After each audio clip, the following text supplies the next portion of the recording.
May mga bagay na talagang hindi may paliwanag, lalo na kung ikaw pala ay isang ampon at natagpuan lamang sa basket.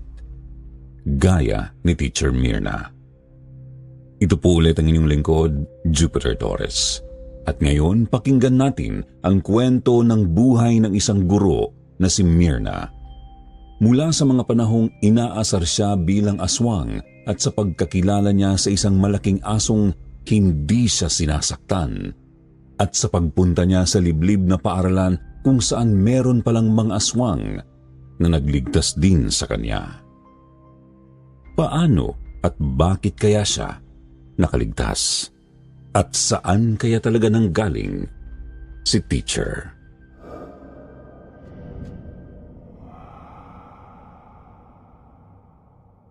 Lumaki ako sa probinsya, kaya hindi mawawala ang mga kwentong aswang na marahil ay kwento na lamang para sa inyo.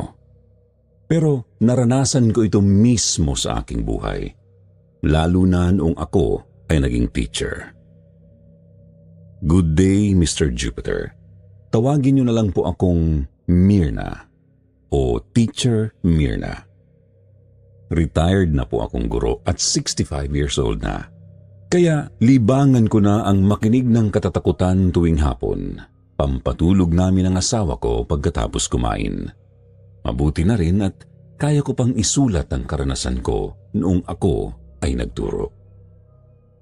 Tinulungan din naman ako ng anak ko dahil gustong-gusto ko talagang ibahagi ang pangyayaring hinding-hindi ko makakalimutan sa isang liblib na baryo sa Aklan. Lumaki akong inaasar na mula ako sa pamilya ng mga aswang dahil sa peklat ko sa may batok. Palatandaan raw yun na may lahi akong aswang. Hindi raw ako tunay na anak ng aking mga magulang. Ganon ang tingin nila sa akin sa paaralan, kaya wala masyado akong kaibigan. Walang nakikisama sa akin. Natatakot sila. Nilalayuan ako ng mga kababata ko. Hindi sinasali sa laro. At kapag sila ay may kasamang magulang, pilit nilang hindi pinapatingin ang anak nila sa akin. Pambihira sila, pati ako, napagdiskitahan ng mga pusang gala na mga kaklase. Kahit nga wala silang pruweba, kung tutuusin sila pa ang mas mukhang aswang kaysa sa akin. Naging dahilan yun para questionin ko mismo ang aking sariling pagkatao. Isang beses kinumpronta ko ang aking tatay Celio sa edad na 11 anyos, grade 6 na ako, at namutla ako nang malaman ang katotohanan mula sa kanila. Tatay ko mismo ang umamin nang tanungin ko ang tungkol sa balat ko sa likod at kung bakit sinasabing hindi nila ako anak.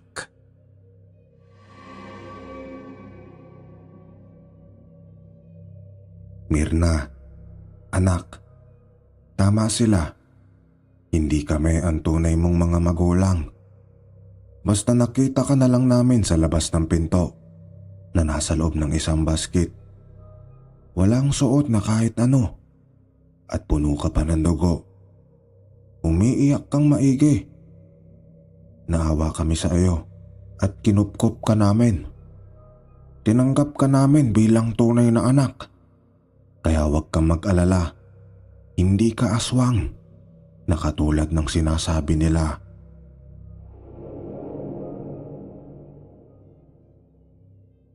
Para akong pinagsakluban ng langit at lupa. Hindi ko alam ang aking mararamdaman. Dapat ba akong magalit o malungkot? Hanggang sa ang dalawang emosyon ay nagsama na.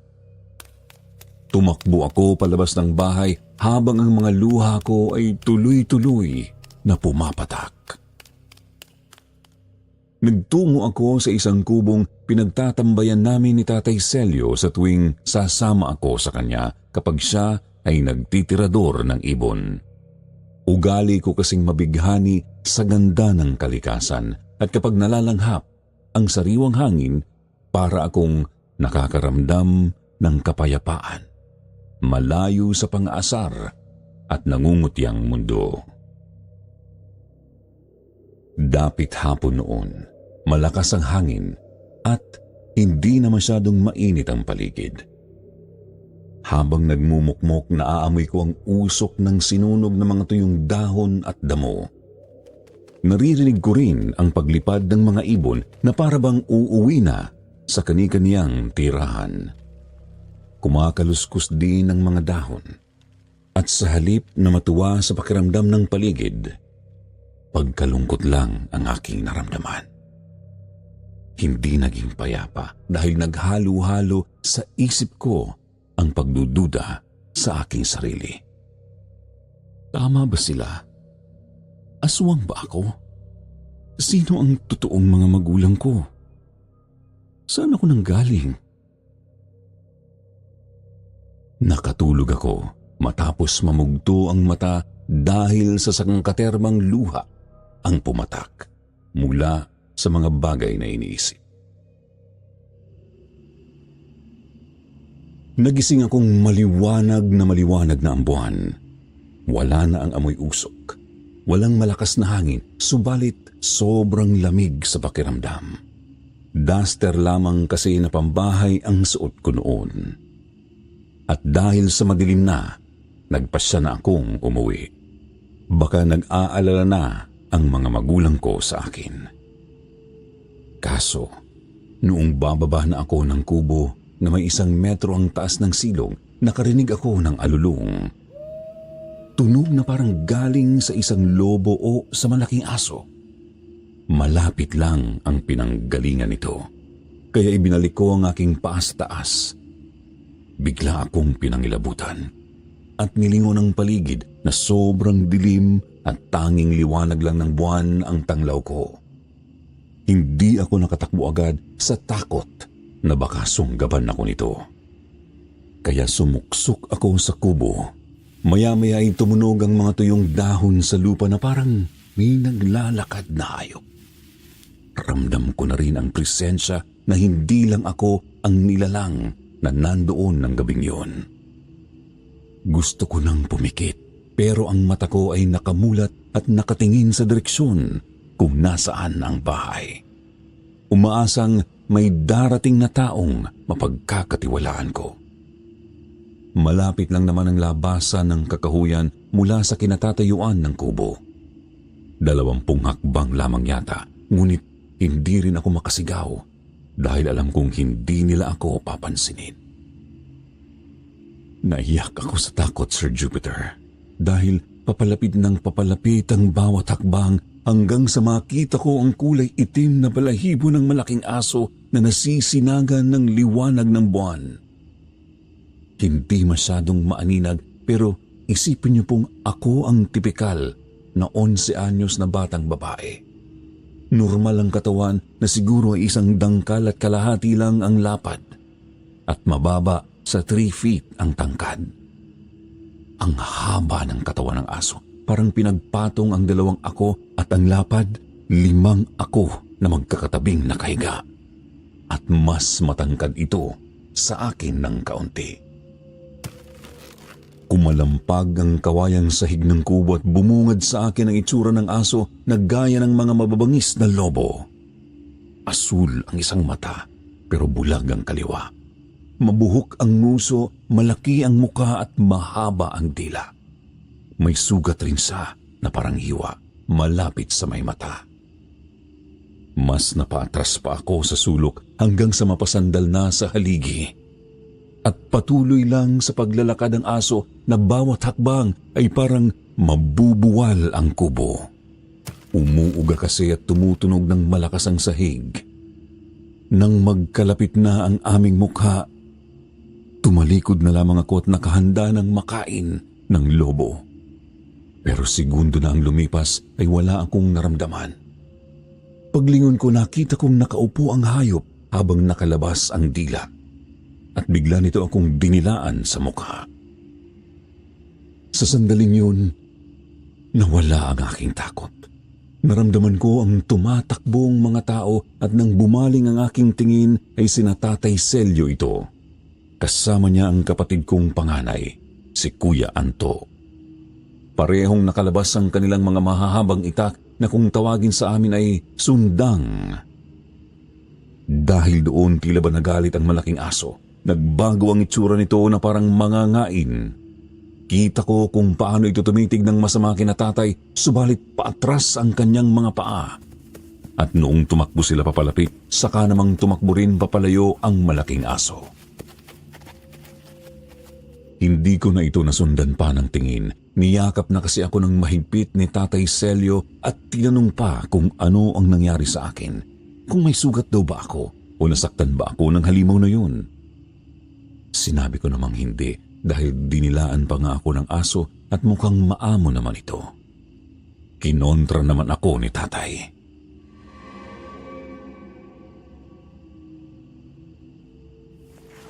Anong maamo? Aswang yan, Mirna. Kung hindi kami dumating, baka napaslang ka na noon.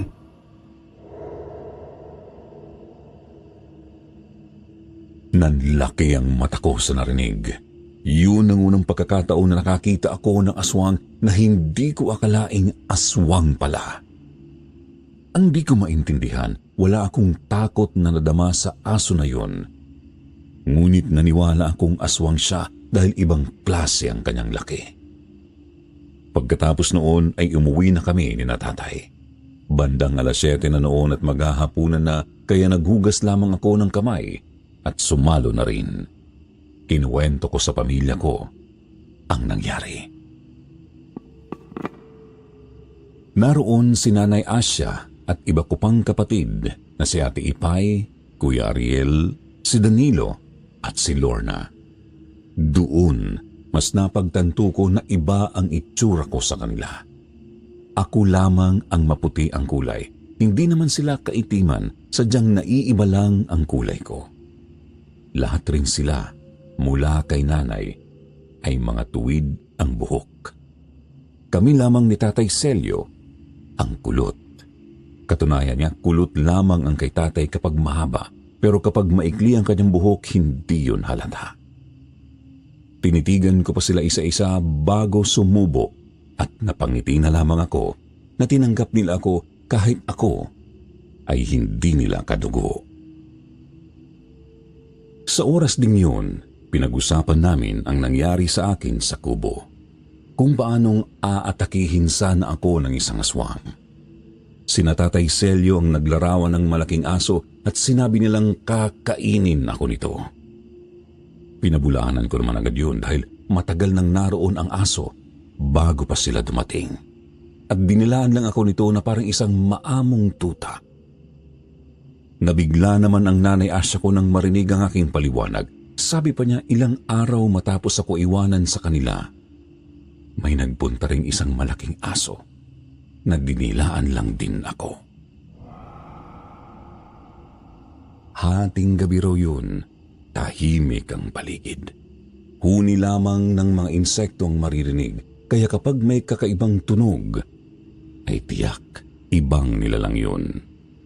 Naalimpungatan daw po si tatay at si nanay dahil sa isang masangsang na amoy. Maasim at malansa na masakit sa ilong. Nakinig akong maigi sa mga susunod na eksena. Biglang lumamig ang hangin na parang may pumagaspas na isang malaking ibon at maya-maya ay may tumunog sa bubong. Pawid pa lang daw ang bubong namin noon kaya rinig ang mga hakbang na parang may nadudurog na tuyong dahon. May naglalakad sa bubong na hindi alam ni nanay at tatay kung ano ito. Mabilis na tumalon ang nilalang na naglalakad pababa sa lupa at nagliparan pa raw ang alikabok sa bintana. At biglang sumilip ang malaking aso na may mahabang dila at tumitig daw sa sanggol na ako. Bago pa makabunot ng sundang si Tatay Celio, dinilaan daw ako sa mukha ng halimaw at bigla na lamang itong umalis. Batay sa kwento nila, ganun rin ang itsura ng aso. Bulag ang isang mata, ngunit wala ang hiwa.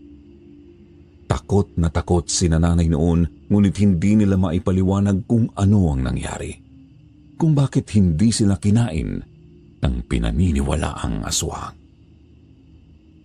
Isa rin yun sa kwentong hindi ko makakalimutan tungkol sa akin. Sa murang mag-iisip, magkahalong pagkamangha at takot ang naramdaman ko dahil hindi ko alam kung sino ang aswang na iyon at kung bakit nito ako dinidilaan. Mas lalo lang ako nagkahinala na baka nga may lahi akong aswang. Pero ngayon, natatawa na lang ako sa sarili kapag naiisip ko yun. Ngunit grabe ang dating sa akin ng pagkakakilanlan ko. Dahilan para hindi ko ipagpatuloy ang grade 6 at nagpaliban na muna. Iniwasan ko ang pangungutya ng 1 taon at nagpatuloy naman sa mga sumunod pa. May mga nang aasar pa rin naman pero siguro ay nagsawa na sila noong high school na ako. Dalaga na kasi ako noon at hindi naman sa pagmamayabang. May kagandahan naman ako, Mr. Jupiter. Kaya ang mga dating nangungutya sa akin tila ba nabahag ang buntot at hindi na makatingin ng diretso sa mga mata ko. Lalo na ang mga lalaki na palagay ko ay nabighani na sa akin. Naging maayos rin naman ang relasyon ko sa pamilya ko. Walang pinagbago. Kahit na nalaman ko ang totoo. Ganun pa rin. Itinuring talaga nila akong sarili nilang kadugo at ganun rin ang iginanti ko sa kanila. Dala ko ang apelyido nila sa pangalan ko hanggang tumanda. Siyempre minsan ay nararamdaman ko pa rin na hanapin kung saan talaga ako nanggaling. Kalaunan ay nasanay na lang akong tanggapin na iniwan talaga ako ng tunay kong mga magulang. Hanggang 1:08 ng gabi, wala nang masyadong tao sa paligid. 18 na ako noon, nasa kolehiyo. Nagkataon na may proyekto kaming tinapos sa bahay ng kaklase ko na nasa kabilang baryo. Ngunit lakad lang naman papunta sa amin. Naglalakad nga ako noon at hinatid pa ako ng kaklase ko papunta sa labasan. Wala pang cellphone noong mga panahong yun kaya di pa uso yung magte-text ka lang para magpasundo sa mga magulang mo. Maliwanag naman ang daan at normal na gabi lamang. May kakaunting taong na naglalakad rin. May mga nagkikwentuhan sa labas ng kani-kanilang bahay. Meron ding mga nag-iinuman. Malayo ang lalakarin ko pero tanaw ko naman na ang baryo namin kaya panatag ako. Ang kaso, may dadaan ng 2 kalsada na ang gilid ay kakahuyan. Tabon ng mga dahon ng malalaking puno ang mismong daan kaya madilim dito. Dito rin ang daanan papunta sa tambayan naming kubo dati at daan papunta sa gubat. Hindi ko maiwasan ang daan dahil bahagi na nga ito ng baryo namin. Mas binilisan ko ang aking paglakad sa daang ito hanggang sa may maamoy akong mabahong usok. Usok ito ng sigarilyo, sabay biglang may nagtawa ng mga lalaki. Dahilan para tumigil ako sa paglalakad at tumingin sa paligid. Nakita kong nakaabang sa ilalim ng isang puno ang 2 lalaki na tila ba ay mga lasing. Nakasombrero kaya hindi ko mamukhaan. Naglakad sila ng dahan-dahan papunta sa kalsada at humarang sa akin. Kakaripas na sana ako papunta sa likod ko subalit may nakaharang din palang 2 lalaki. Hindi ko sila napansin. May masama silang balak. Ramdam kong uminit ang paligid kahit malamig ang gabi. Pinagpawisan ako ng sobra at hindi ko na namalayang napaatras na ako sa may kakahuyan. Maya-maya dahan-dahan silang lumapit. Napaiyak na ako at kinilabutan sa mga tawa nila na parang mga demonyo. Hanggang sa maramdaman kong nagtutunugan ang mga dahon sa likod ko na parang binabagyo habang palapit ng palapit ang mga lalaki, palapit ng palapit din ang tunog ng mga dahon. at biglang may lumundag sa harap ko na isang malaking hayop at hinarangan ng mga lalaki. Mr. Jupiter, ito ang malaking aso na hilig akong dilaan. Galit na galit siya at mabangis na itinaboy ang mga lalaki. Kumaripas sila ng takbo at naputol naman ang luha ko. Sa sandaling lumingon sa akin ang aso, tinanong ko na ito kung sino siya. Subalit hindi ito sumagot at tumakbo lamang papunta sa kakahuyan. Umaripas na rin ako papunta sa amin at hingal na kinuwento ang lahat ng nangyari kina tatay. Hindi nila pinansin ang pagligtas sa akin ang sinasabi nilang aswang. Pinangaralan lang nila ako na huwag nang lalabas na mag-isa. Simula noon, lagi na rin akong hinahatid sundo ni tatay kapag gabi ako nakakauwi. 6:00 pa lamang sinusundulan niya ako sa lugar na pinapaalam kong pupuntahan ko. Ngunit hindi ko pa rin lubos maintindihan ang inasal ng malaking aso. Para itong laging nakamasid kahit saan ako magpunta. At saka wala talaga itong balak na masama sa akin. Gusto ko ngang sabihin sa pamilya ko na mabait ang lobo. Kaya dapat ito kaibiganin. Marahil ay alam niya kung saan ako nanggaling. Pero sasabihin lamang noon ni na tatay na ikapapahamak ko lang ang aswang na yun. Sa kabila noon, hindi ko napigilang humanap ng sagot sa mga katanungan ko. Lagi kong hinihintay ang muling pagpapakita ng malaking aso. Ngunit maraming taon na ang lumipas at wala itong paramdam. Hanggang sa magkatrabaho na ako bilang guro at isinantabi ko na lamang ulit ang pagtutukoy ng pinagmulan ko.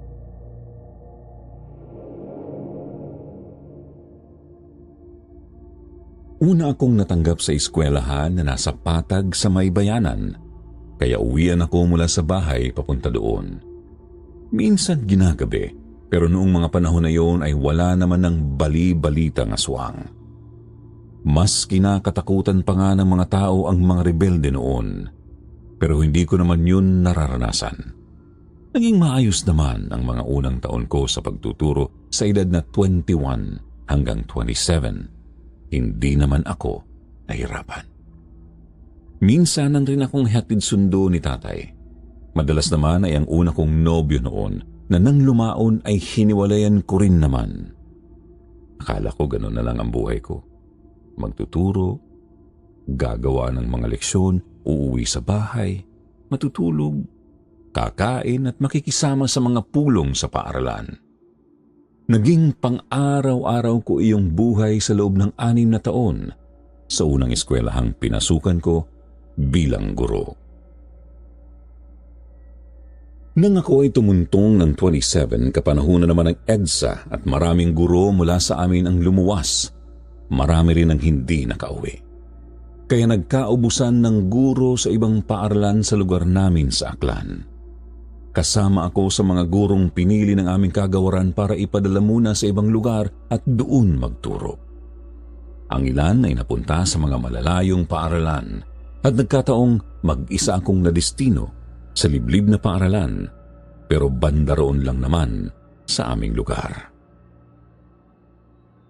Kung ngayon, malapit naman dahil may sementong daan nang ginawa sa gilid ng bundok. Noon, kailangan mo pang umikot. Kung lalakarin, kailangan pang tumawid ng ilog at umakyat ng isang maliit na burol bago makapunta sa baryo na yon. Malayo sila sa kabihasnan pero marami din namang tao, kaya nga may sarili silang paaralan. Noong una, nagdalawang isip pa ako dahil yun ang unang beses na malalayo ako sa pamilya ko. Hindi ko alam kung paano ako mabubuhay mag-isa. Wala na rin naman akong nobyo noon kaya walang makakasama sa akin. Subalit hiniling ng kagawaran na kailangan na raw ng magtuturo sa isang baitang sa high school. At dahil pinalaki akong may malasakit, tinanggap ko ang gawain. 5 araw bago ang pag-alis ko. Naggayak na ako katulong ang aking ama na todo pangaral pa sa akin.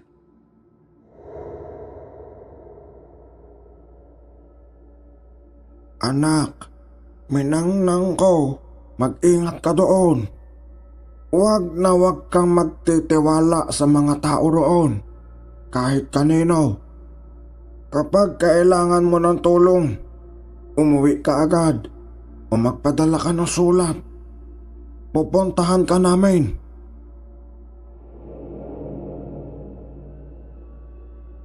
Mangyak-ngyak pang nagpaalam ang buong pamilya ko sa akin na para bang hindi na ako uuwi.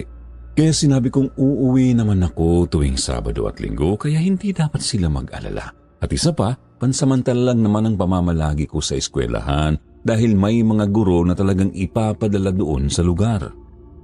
At natuwa naman sila dahil dito. Tapos umalis na ako sakay ng sasakyan ng dati kong pinagtuturuan.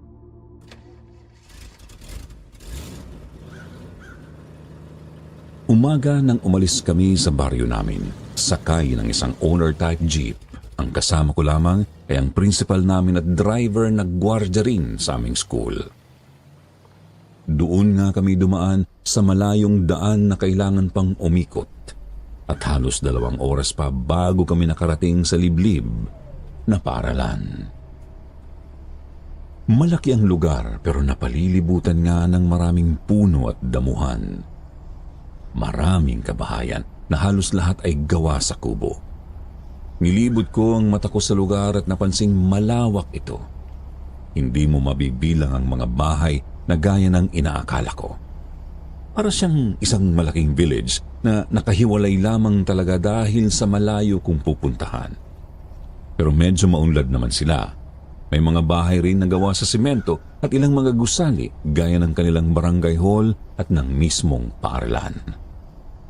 May lugar rin ng pamilihan na kung tawagin ay talipapa.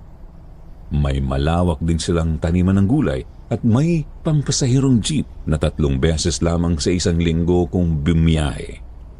Tuwing linggo, Miyerkules at Biyernes ng hapon lamang. Maaliwalas sa pakiramdam ang hangin doon. Marami kasing puno na pinagkukunan ng sariwang hangin. Naalala ko pa nga ang kubong pinagtatambayan namin ni Tatay Celio dahil amoy payapa ang lugar. Medyo napapikit po ako nang malanghap ko ang hangin habang ang buhok ko'y sumasayaw.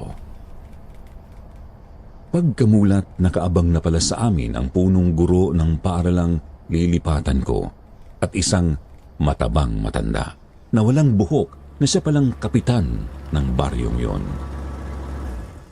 Tumigil ang owner sa tapat nila at bumaba na rin kami. Doon biglang nagbago ang aking pakiramdam. Tila ba uminit ito dahil napansin ko ang mga matang nakatitig sa akin. Sa pag-ikot ng paningin, nakita kong kakaiba ang titig nila na parabang may masamang balak sa akin o nais akong saktan. Inisip ko na lamang noon na baka ganun sila kapag nakakakita ng bagong mukha sa baryo. Gumaan rin naman ang pakiramdam ko sa sandaling binati ako ng kapitan. At ilang saglit lang ay hinatid na ako sa aking tutuluyan malapit sa barangay hall. Kinabukasan, sumabak na ako agad sa pagtuturo. 30 bata ang tinuturuan ko sa second year na high school at mayroon namang 25 sa first year. Naging maayos naman ang unang araw ko sa pagtuturo. May mangilan-ngilan lamang na tahimik, lalo na ang isang batang lalaki na nakamukmuk lamang buong klase. Pero nakikinig din naman. Maaga akong nagpahinga noong araw na yon pagkatapos gumawa ng lesson plan at sumulat sa pamilya ko. At ganun rin ang gawain ko kinabukasan. Wala namang naging problema maliban nga sa batang tahimik na kailangan talagang bigyang pansin. Kaya pagkatapos ng 1 linggo gumawa na ako ng paraan para malaman kung bakit ganun ang batang lalaki. Tinanong ko ang ilang kaklase kung ano ang pangalan nito. Sa dami kasi nila hindi ko na maalala ang pangalan, subalit ang sagot ng mga bata sa akin, aswang daw ang tawag nila dito. Narinig ito ng lalaki kaya tumakbo siya palabas ng silid-aralan. At nang sundan ko, mag-isa siyang nagmumuni-muni sa ilalim ng puno ng mangga. Sa oras na yun ko napagtanto na may pangungutya rin palang nangyayari sa paaralan. Mali pala ako nang inakalang maayos ang mga bata sa baryong yun. May inaasar din pala dito na aswang. Ramdam ko ang pakiramdam na masabihan ng ganon. Kaya nilapitan ko ang batang lalaki. Katanghaliang tapat ko siya kinausap at noong una ay hindi pa siya nagsasalita hanggang sa sinabi kong huwag siyang matakot sa akin dahil napagdaanan ko rin ang pinagdadaanan niya. Tinanong ko ang pangalan niya at kung bakit siya inaasar. Doon nagkwento na ang batang lalaki sa akin.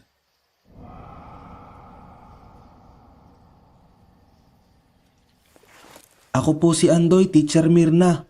Tinatawag nila akong aswang dahil sa peklat ko sa braso.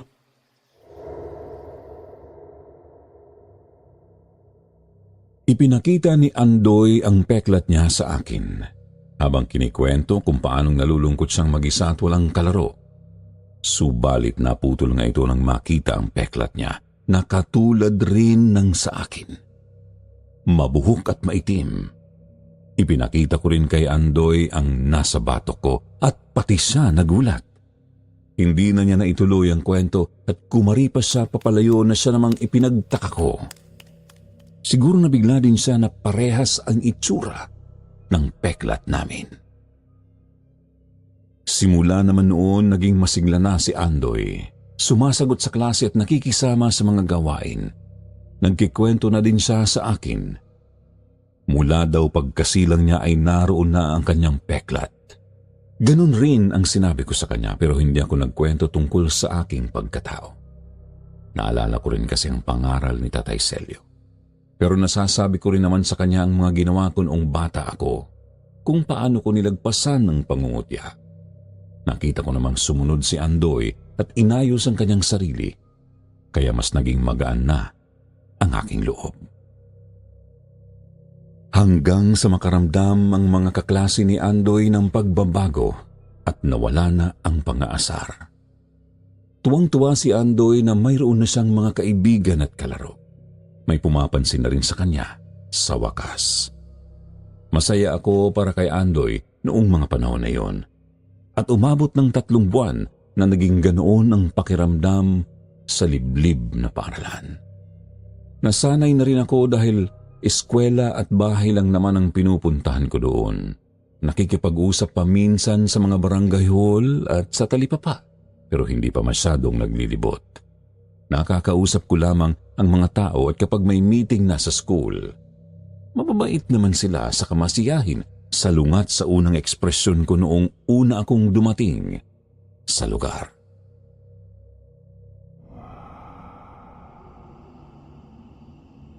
Nagbago ang lahat isang gabi. May pagsusulit sa school kaya medyo nahuli ako ng uwi. Maraming tsinekan na papel at inintinding mga assignment at projects na pinasa ng mga estudyante. Dahil sa ako ang may pinakamaraming tinuturuan, napag-iwanan na ako sa school. 9:00 na ata noong ako ay nakauwi. Mabuti na lamang at hinintay rin ako ng tanod na nagbabantay at siya na ang nagsara ng gate para sa akin. Naglakad naman ako mag-isa, papunta sa tinutuluyan ko. Pansin kong wala ng tao sa dadaanan ko. Bukas ang ilaw ng mga bahay pero tahimik na. Ang maririnig na lamang ay mga insekto at minsan-minsan pagsipol ng hangin. May kahabaan din ang lalakarin mula sa school hanggang sa barangay hall. Lagpas 20 metro siguro o mga 5 bahay kubo. Maliwanag ang buwan noon pero wala naman akong ikinatatakot. Inisip kong wala namang gagalaw sa akin doon, hindi tulad sa patag na maraming lasinggero. Kaya dahan-dahan ang aking paglalakad. Pagod na rin kasi ang aking katawan kaya hindi na kayang bilisan ang paghakbang. Nakarating naman ako sa kwarto ng maayos. Ibinaba ko muna ang gamit ko sa may upuan at napansing may mga damit pa pala akong nakasampay sa may likod. Nilabhan ko bago ang araw na yon at hindi pa napipinaw. Ang sampayan kong gawa sa lubid nasa likod na mismo ng tinutuluyan ko. nakatali sa 2 puno ng talisay at ang banda roon ay gubat na. Kumuha rin muna ako ng lampara bilang ilaw at isa-isa nang tinanggal ang damit. Sa 2 huling damit na pipinawin ko, umuga bigla ang puno ng talisay sa kanang bahagi ko. Dahilan para mahulog ang mga sinampay. Napatingin ako sa direksyon kung saan umuga at wala naman akong nakitang kahit ano na pwedeng gumalaw sa sampayan. Kaya binalot ako ng pagtataka at lumaki din ang aking ulo. Mabilis kong ginampot ang 2 damit, subalit narinig kong may kumakaluskus na sanga ng puno na parabang ito ay kinalmot. At habang nakayuko, patiwarik kong sinilip kung saan nanggaling ang tunog. Pabahagya kong nakita ang malalagong 4 na paa. Umayos ako ng pwesto at doon na ako nabigla nang makita ang isang aswang. Malaking aso na halos kasing laki rin ng nagliligtas sa akin. Pero wala itong sugat at hindi bulag ang isang mata. Mapula ang mga mata nito at naglalaway pa na parang gustong-gusto na akong paslangin. Paatras akong naglakad hanggang sa mapatid ako sa ugat ng talisay at napatama ang ulo ko sa sanga nito.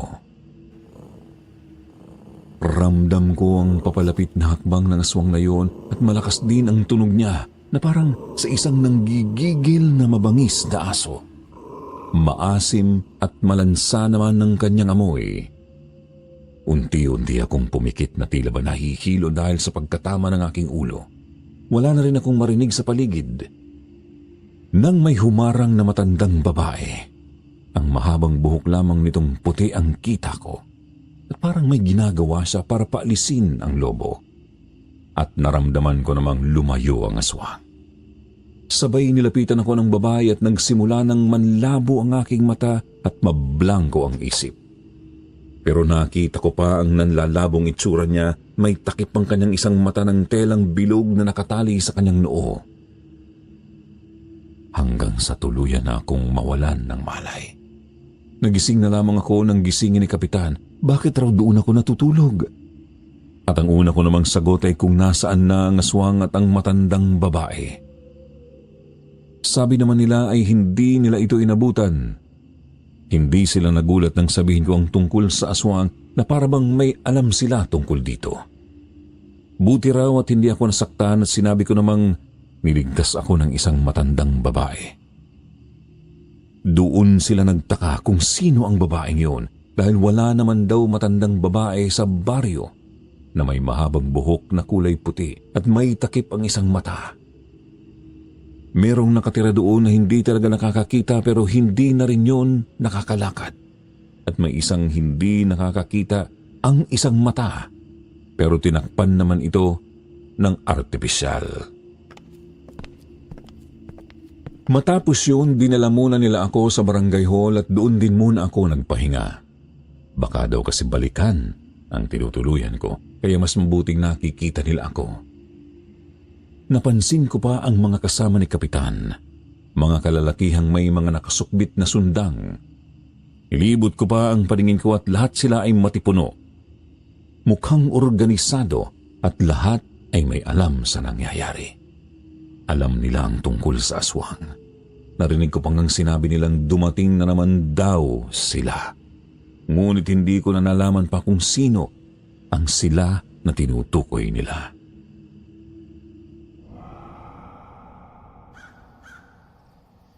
Nagising na lamang ako na umaga na at nakabihis na ng pang-opisina si Kapitan. Kaya bumaba na rin ako at nagasikaso na ng sarili para sa pagpasok sa eskwelahan.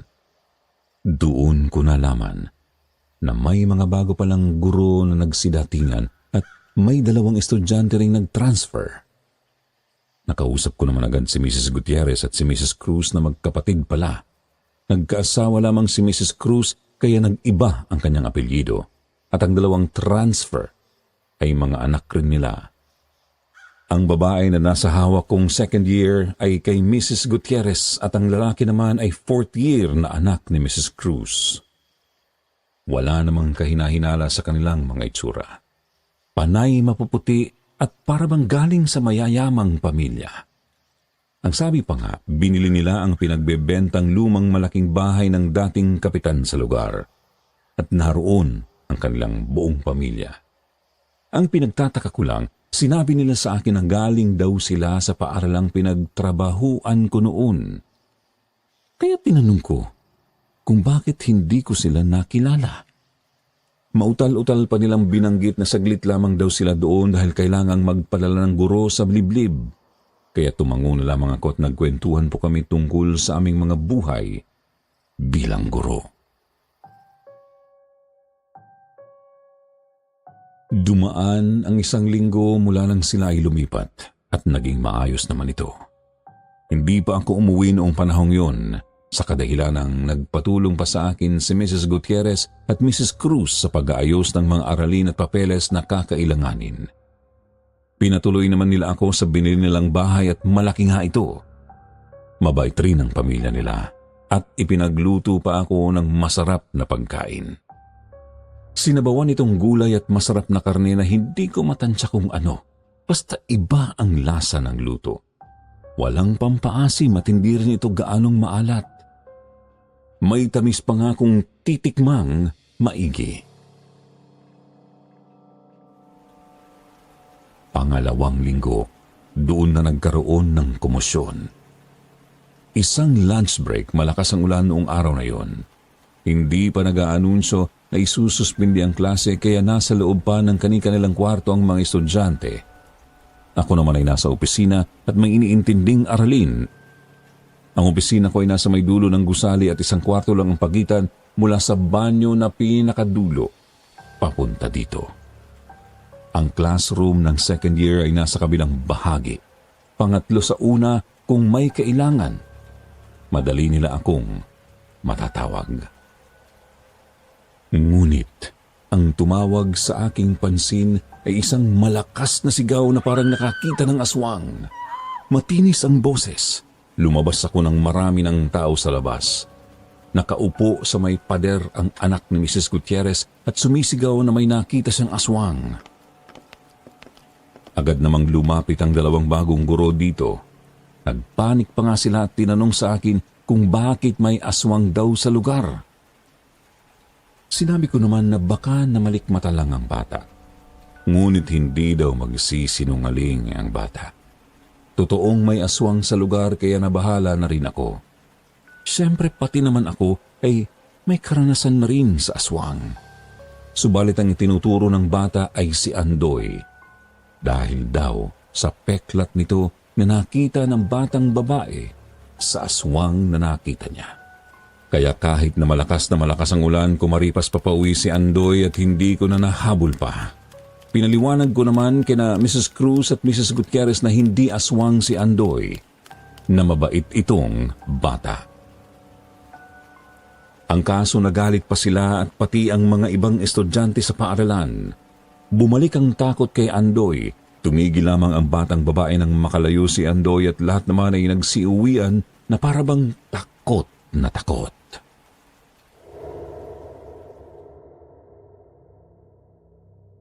Kinabukasan hindi pumasok si Andoy hanggang sa maulit ito hanggang sa pang-4 na araw.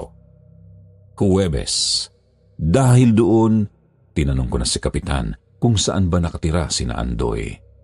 Agad naman niya itong sinabi sa akin na walang pag-aalinlangan. At pagkatapos ng klase pumunta ako kung saan nakatira si Andoy. Sa gitna ng gubat na may ginawa namang daanan, makapalang mga damo sa paligid na karamihan ay tinik. Kaya mabuti na lamang at mahaba ang manggas ng pangtaas kong suot at nakapantalon ako. Nang maamoy ko ang usok at ulam na parang ginisang gulay, mas binilisan ko ang aking paglalakad hanggang sa matanaw ko ang bahay nila Andoy. Pinagtagpi-tagpi itong sanga ng kahoy. Lupa ang kanilang sahig at kasya naman sila dito. Bali ang naroroon ay si Andoy, ang 2 nitong kuya, isang ate at isang matandang babae na siguro nanay nila. Subalit wala na po silang tatay, Mr. Jupiter. Naabutan ko silang kumakain kaya nagpaalam na rin ako upang dumulog. Iba ang tibok ng puso ko nang maupo ako sa tabi nila. Para bang naramdaman ko agad na tanggap nila ako kahit ako ay isang estranghero lamang. Di na ba naging mabilis ang pagdaloy ng aking dugo lalo na noong nakita ko ang matandang babae na pamilyar sa akin. Siya pala ang sinasabi ni Kapitan na may artipisyal na isang mata, may sugat din siya sa mukha na isang malaking hiwa.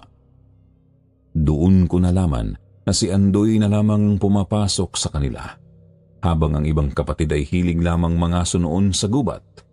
Namatay daw ang tatay nila sa isang labanan at ang nanay nila ay yun ngang matandang babae na ang tawag pa sa akin ay anak. Malapit ang loob ko sa kanya at ang ngiti niya ay ikinagagaan ng aking puso. Isa pang napansin ko sa pamilya ni Andoy ay ang mga peklat na katulad ng sa akin. Ang matandang babae lamang ang wala nito, pero sa mga anak nagkalat ang peklat sa iba't ibang bahagi ng katawan. Sa babae ay nasa may bandang leeg niya, samantalang sa dalawang lalaki, nasa may dibdib. Doon pa lang nagtataka na ako kung bakit iba ang aking pakiramdam. Parang may lukso ng dugo, pero isinantabi ko muna yun dahil ang pakay ko ay hikayating pumasok ulit si Andoy. Pagkatapos sa hapagkainan, kinausap ko ng masinsinan ang bata. Tinanong ko kung ano nga ba talaga ang nangyari.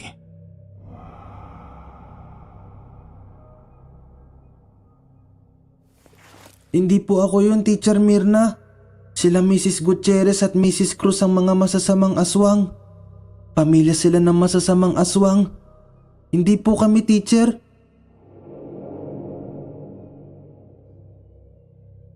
Hindi napigilang maiyak ni Andoy at bakas naman sa mukha niya na hindi siya nagsisinungaling at pinagkatiwalaan ko siya.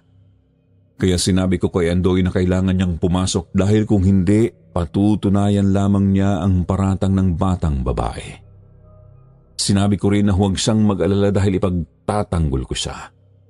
Dahil doon nahikayat ko naman si Andoy. Ang kaso, kinabukasang Biyernes umaga pa lamang ay pumigil na sa gate si Mrs. Gutierrez at Mrs. Cruz na kasama ang mga anak nito. Umiiyak na naman ng malakas ang batang babae at sumisigaw na aswang habang itinuturo si Andoy. Inilagay ko sa likod ko si Andoy at nakipagsagutan ako sa mga guro na hindi nila pwedeng akusahan ng mga bata na walang pruweba. Subalit maya-maya ay nawala sa pagkakahawak ko si Andoy at tumakbo na siya ng mabilis pauwi. Naggalit naman sa akin ang dalawang guro at iginigiit talaga nilang aswang ang pamilya ni Andoy. Kinahapunan noon, kinailangan kong umuwi sa totoo kong baryo. Bukod sa pangangamusta sa pamilya ko, ang talagang puntirya ko ay tanungin ang dati kong school tungkol sa dalawang bagong guro. Nabigla ako nang malamang wala ang mga pangalan nila sa listahan ng mga nagtatrabaho doon. Sinabi rin ng principal ko dati na wala siyang kilalang ganon, kaya bumalik ako sa liblib na baryo ng linggo at plinano ko na agad na ipaalam kay kapitan na dapat imbestigahan ang bagong lipat na pamilya.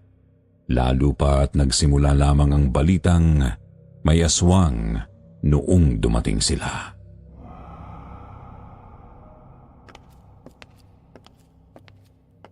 Nakarating ako sa tinutuluyan ko na maingay na sa barangay hall. Marami palang tao ang nagpupulong. Pasado 3:00 na yon at doon ko nalaman na noong Biyernes at Sabado ay may pinatay na mga bata. Pugot ang ulo at wakwak ang tiyan. Aswang daw ang may gawa noon at itinuturo ng tao ang pamilya ni Andoy. Sabay-sabay silang sumisigaw na sunugin na ang pamilya. Ito ay sa pangunguna rin ni na Mrs. Cruz at Mrs. Gutierrez na nasa harap ni Kapitan noong mga oras na yon. Kaya hindi ko rin nasabi agad ang nais kong sabihin. Gulong-gulo ako sa ingay ng paligid hanggang sa magsilabasan ang mga ito. Patungo sila sa direksyon ng bahay ni na Andoy. Nanguna sina Kapitan na may dalang pagsunog at ilang mga kalalakihan na nakita ko noong gabing sila ay nagpupulong. Sobrang daming taong sumunod kaya mapag-iiwanan na ako. Hindi agad ako nakasingit dahil isang tao lamang ang kasya sa daan. Nasa may likuran ko rin ang dalawang bagong guro na hindi ko pinapansin noong oras na yun. May makapal na usok na bumalot sa gubat at biglang uminit ang aking pakiramdam hanggang sa makitang nasusunog na pala ang bahay ni na Andoy. Hindi ko napigilang maiyak sa nakita ko pero napalitan din agad ito ng galit nang makitang tuwang-tuwa ang dalawang magkapatid na guro. May sa halimaw ang kanilang mga tawa na tila ba pinagpaplanuhan nila ang lahat. At nagsiuwian ang tao na parang walang nangyari. Kinumpronta ko rin agad si kapitan nang magtungo siya sa barangay. Sinabi ko sa kanya ang tungkol sa bagong lipat na pamilya. Ang kaso hindi niya ako pinapakinggan. Ipinagpipilitan niyang inosente ang pamilyang yon at nararapat lang kina Andoy ang nangyari. Kung matigil ang mga patayan, ibig sabihin ay tama daw na sina Andoy ang aswang. Hindi ko alam. Pero galit na galit ako noong sandaling yun, Mr. Jupiter. Hindi ko matanggap na parang hayop nilang itinuring sina Andoy. Pinatay ng walang kalaban-laban at kahit na wala namang pruweba. Nang sumunod na araw, nagligpit ako ng gamit. Sa galit at lungkot na pagpasyahan kong umuwi na sa Patag at maghanap na lamang ng ibang malilipatang paaralan. Desidido na akong bumiyahe ng Miyerkules. Nagayos na rin ako ng mga papeles sa eskwelahan doon at wala akong ibang kinakausap.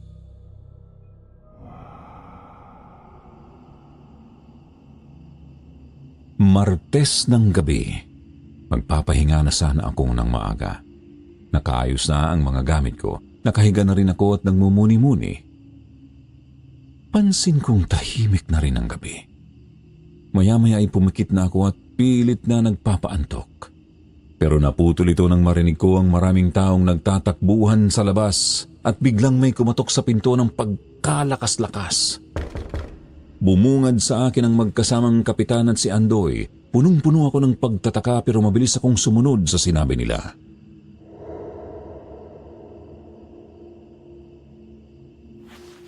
Teacher, lumikas ka na. Sumama na po kayo kay kapitan. Nariyan na ang masasamang aswang.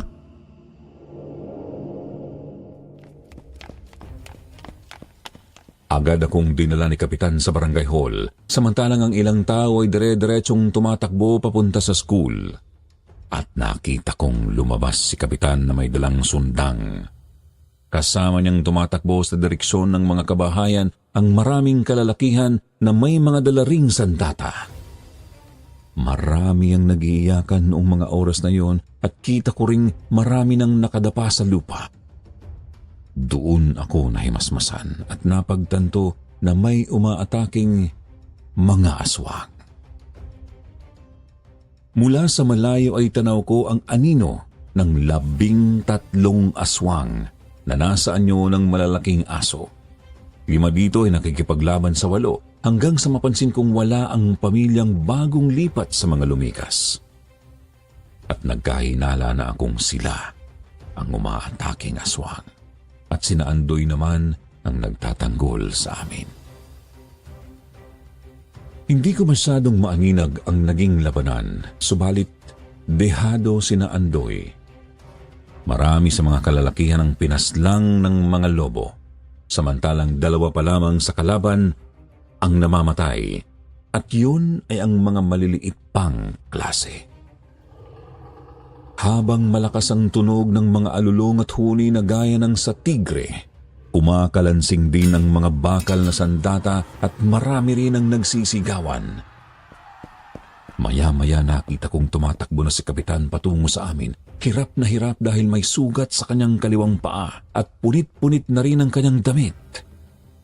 Hindi ko alam kung anong pumasok sa isip ko at sinalubong ko si kapitan sa labas. Pinilit ko siyang akayin subalit hindi kami makausad. hanggang sa makita ko nang tumatakbo ang mabangis na aswang na pulang-pula ang mata papunta sa amin.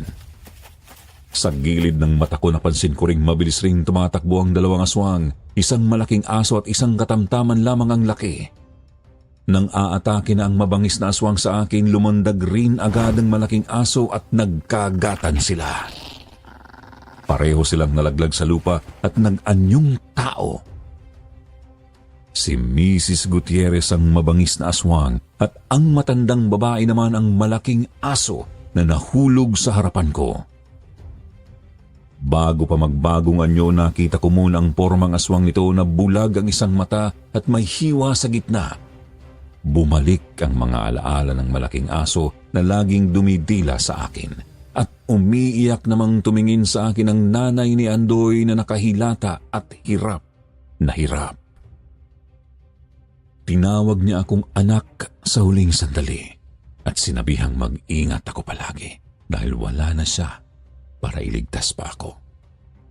Malayo raw ang mararating ko dahil mas pinili kong maging tao kesa maging aswang. At ang tumatak pa doon ay ang pangaral niyang lagi akong maging makatao kahit anong mangyari. Sa pagpikit ng kanyang mata, saka ring tumulo ang luha ko sa mga mata na tila ba malapit na palapit siya sa akin. Umalulong din ang aswang sa tabi na biglang naging si Andoy. Umiiyak ito habang hinahatid kami papuntang barangay hall.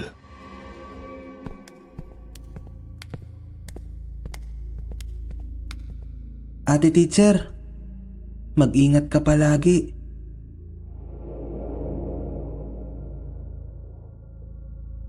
Hinding-hindi ko makakalimutan ang sinabing yun ni Andoy at bumalik siya sa labanan. Hindi ko na yun natutukan pa dahil kailangang magamot si Kapitan. Noong sandaling naging maayos ang pakiramdam niya, saka rin nagsigawan sa labas. Natapos na pala ang labanan, subalit lahat ng aswang ay nagapi. Ang pamilya ni Andoy at ang pamilya ng kalaban. Mga tao lamang ang natira, pero hindi may kakailang malaki ang tulong ng mga mababait na aswang.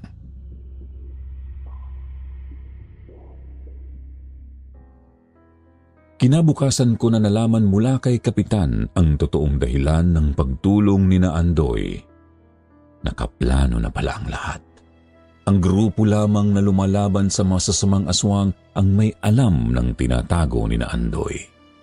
At ang pamilya rin daw ang nagsabi na nagbalik ang mga masasamang aswang at sina Andoy mismo ang puntirya nito. Kaya inilihim ito sa marami at kahit sa akin, para mapaniwalang totoong namatay sina Andoy. At kapag aatake na ang masasamang aswang, doon din papasok ang mabait na aswang para gapiin sila. At nagtagumpay nga ang plano dahil lahat kami ay iniligtas ng pamilya ni na Andoy. Kalaunan umuwi rin ako at iniwan ang aking trabaho. Nagpahinga muna ako ng taong yon at naghanap na lamang sa sunod. Nang makauwi, doon ko na inalala ang sinabi ng nanay ni Andoy. Konektado ang lahat mula noong ipinanganak ako. Kahit na hindi ko alam ang dahilan ng pag-iwan sa akin, siguro ay kabilang na ako sa pamilya ni na Andoy. Pero hindi masasabing aswang ako dahil hindi ko naman naranasang magbagong anyo katulad nila. Yun din marahil malamang ang dahilan kung bakit hindi ako naaapektuhan ng mga karaniwang pangontra sa mga aswang. Ngayong matanda na ako, iniisip ko na lamang na kahit anumang uri ako, ang importante, nabuhay ako na walang tinatapakang tao. Sana magsilbing aral din ang kwento ko sa marami na hindi dapat itsura o anyo ang basihan ng paghusga sa tao.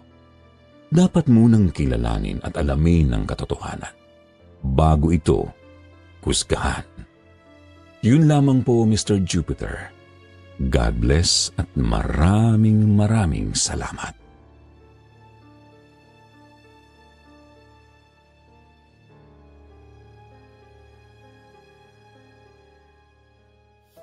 At ngayon naman ay batiin natin at i-shoutout ang mga mababait nating subscribers. Shoutout kay Susan Manalo, Andre Castillo, Sandra Vallejera, Pogi Salvador, Kathy Calma, Divine Malapad, Kiyutaro, Jonabeth de la Cruz. At shoutout din kina Kian Atazar at Wena Andrahe. Sa mga hindi pa po nabanggit, huwag pong magtampo ha. Iniisa-isa po natin at ginagawang batch by batch ang pag-shoutout po sa inyo. Kung kayong mga bagong subscribers ay gusto ring magpa-shoutout, huwag niyong kalimutang mag-reply at isulat sa comment section ng inyong mga shoutouts para isa-isahin natin at isama sa pagbati. Muli po mula sa bumubuo ng kwentong Takip Silim, Sityo Pangil at Sityo Bangungot, ito po ang inyong lingkod, Jupiter Torres, ng Papasalamat.